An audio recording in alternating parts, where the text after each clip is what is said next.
Alright, this is just a simple latch. We'll cock it. The paddle works on latch.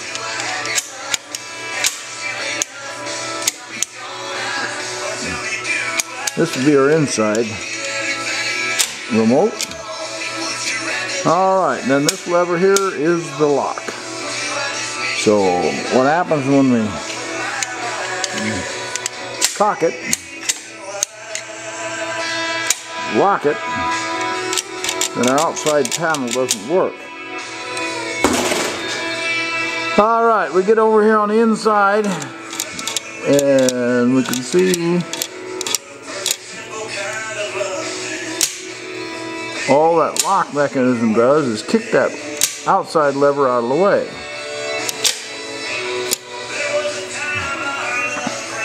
And that's what you get into when you got one that locks itself. You can't get into it. A lot of times this lever here will just move just a little bit. That's all it takes.